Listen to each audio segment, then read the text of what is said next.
what are the top 10 ways to manage your risk so that you can eventually increase your profit and also minimize your risk. I'm going to talk about that coming up next.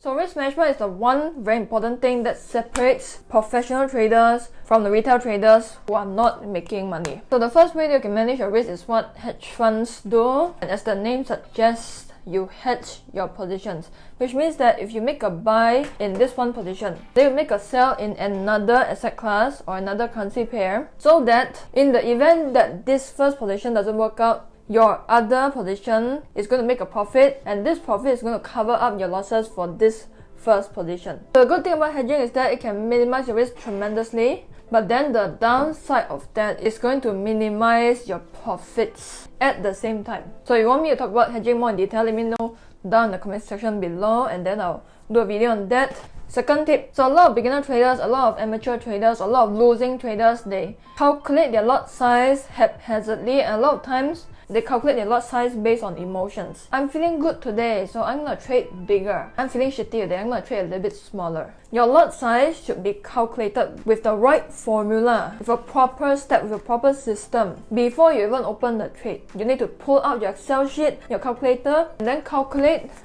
a predetermined lot size. The difference between pro traders and amateur traders is that pro traders, they focus so much more on what lot size they should use on their risk management. Sorry guys, I lost my voice today. It's just... Whereas for the amateur traders who are not making money, all they focus on is where should I enter, where should I exit. Now your entry and exit is just one very small part of trading. To ensure that your business lasts in the long term, you need to follow a systemized lot size calculation process. Third tip to minimize your risk is to trade on a certain specified period during a specific day or during a specific week.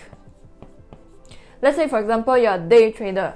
You know that for example afternoon you make more profitable trades as compared to when you make a trade after midnight. Let's say you're a swing trader, you're a position trader. You know that on certain days, just on certain days, you're very likely able to make more money as compared to if you are to trade on not so good days, that's going to cause you to lose money. Drinking too much coffee is not too good.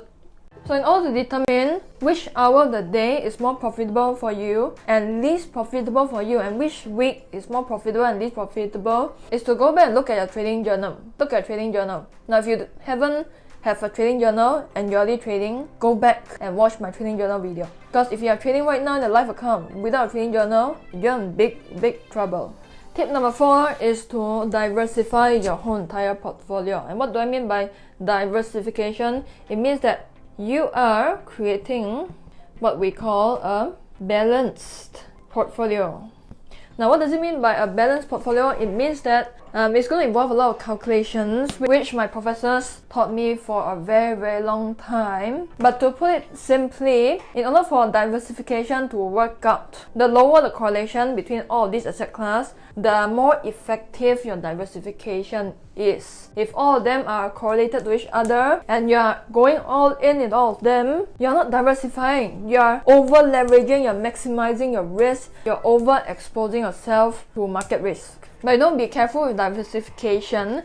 Diversification, I haven't talked today. You don't want to diversify too much. You don't want to spread yourself too thin among way too many assets. If you invest in 50, 60 assets, that's too much. So you need to have a balance, not too little, but then also not too much. So you want me to do a video on this also, I'm gonna go into detail, let me know too. Because the problem with spreading yourself too thin is that you might miss out on many trading opportunities, and you don't want that to happen because you are a trader.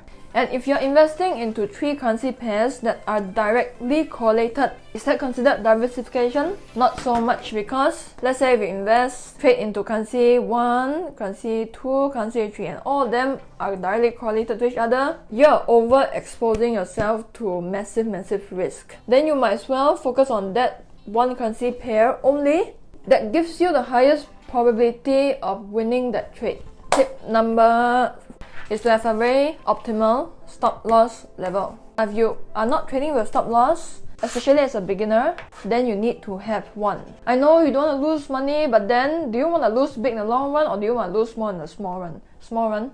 In the short run. It means that it is not too wide and then not too tight. For example, if today you make a buy, alright, you make a buy, and of course you have your stop loss at the bottom. What's the problem with setting a stop loss like way too tight? People will be like, Karen, you said you want to have a tight stop loss, you want to set it as tight as possible. Market doesn't go like this. The market has mini fluctuations as it goes up. So in order to cater to these mini fluctuations, you don't want your stop loss to be too tight. Otherwise, you'll get stopped out so many times. Then people be like, oh Karen, you know what? I'm gonna let it breathe. So I'm gonna set my stop loss as far as possible. The problem with this is that if you set it as far as possible, you know what's gonna happen when the trade doesn't work out. You'll incur a big loss. And you are very likely not going to have a very good risk to reward ratio.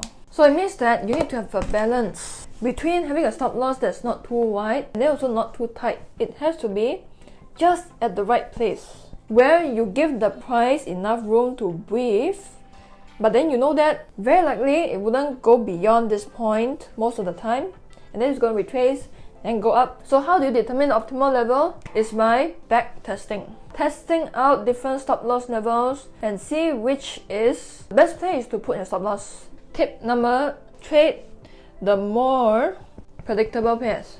How do you determine which are pairs that's more predictable? The higher the liquidity of that currency pair, the higher is the predictability. I'm not finish it. Okay, you know what this is. The higher the liquidity, the higher the predictability. Okay? And by now, you already know that the highly liquid currency pairs are the major pairs. So as a beginner especially, you need to trade major pairs first. Only when you specialize on the major pairs, then you should move on to trade minor pairs. Exotic pairs, I wouldn't really touch it. At most, I would monitor it. Because here's the thing, when you trade exotic pairs, cost of trading is higher, spread is higher, predictability is lower. Then why bother touching it anyway? So let's say today I tell you I'm gonna bring you to climb Mount Everest. We're gonna do it together, even though I have no experience. Okay, so this is the peak of the mountain, and you have some fog over here, and then you have some rocks over here. I don't know what this is, man. Looks like ice cream. So this is me right here. And then you pack your bags and then you reach there at the bottom of the mountain. And then you see this professional mountain climber. He has all the gear, all the hat, all the swag and all that. So look at this guy and then you look at me. You look at this guy and then you look at me. This guy climbed Mount Everest for 20 years. Climbed all the mountains all around the world. Karen here did nothing else. Climbed no mountains. Only swam in a couple of swimming pools. For somebody who has no experience in mountain climbing, it is very risky for that person. But if you look at somebody who has climbed mountains for 20 years, is it more risky for him or more risky for me? The mountain is the same.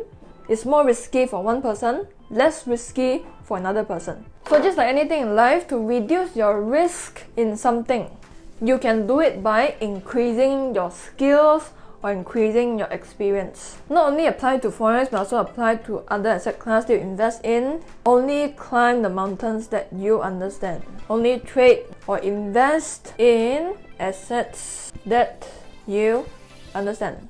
Study it as much as you can. Do your research. Do your training. Don't just jump into it because everybody's doing it, just because you want to earn some money. It's just gonna get you killed. Tip number 8. It's something that you need to write down before you even start trading. You need to write down on your trading plan, on your risk management plan. It's to determine what is the maximum drawdown, can you say? Drawdown. Or risk per trade in your trading. Now if you haven't watched my videos on drawdown, I'll put it in the info card and then I'll put it in the link down in the description below. Otherwise, go find it yourself. A lot of people, they email me and then, Karen, can you recommend me books? Can you recommend me the best currency pair to trade? Can you recommend me the best books to read? I've freaking done 3 videos on that. Imagine me asking you, what's your favorite food? Then tomorrow I come here and ask you again, by the way, what's your favorite food again? Then next week, you know what? Oh, I have the question to ask you, very important question. What's your favorite food again? I wanna. Now, maximum drawdown risk per trade is going to be determined by many different factors, and one of the factors is your risk appetite. If you want to know more, you can check out these videos. Tip number 9. Now this is what all the pros focus on, okay? Rather than win rate. A lot of amateur traders, they always think that the more times I make money, the better trader I am. You can win 9 or 10 times and still lose. How to manage your risk properly is to have a good risk to reward ratio. Minimum, bare minimum. Risk to reward 1:1. Never have your risk more than your reward. Never ever do that. Alright? That is amateur way of trading. I don't care even if it's 1.1:1. No, never ever do that. Last and final tip is to use appropriate leverage. Now I know a lot of brokers offer you things like, whoa man, 1:400, I'm gonna be rich tomorrow. Now if you trade with a leverage of this kind, it's just not going to be sustainable for you in the long run. Okay, trust me on that. It might give you a temporary high, whoa, I'm making massive money, but only take that one good trade to kill your whole entire account. Doesn't mean that broker give you high leverage, doesn't mean that you need to use all of them. Especially if you're a beginner, you need to focus on having a good leverage that's not too high and not too low. As a start for beginners, maximum, alright, 1:50. In fact, I think 1:50 is too high for beginners. 1:20, enough. Only once you become more experienced, you know that you can afford to take a little bit more risk, then you gradually increase it, but never ever start with 1:200, 1:300, 1:100. Let me know down in the comment section below which risk management strategy helped you the most in your trading. So with that, I'm careful and I'll talk to you in the next episode. Bye.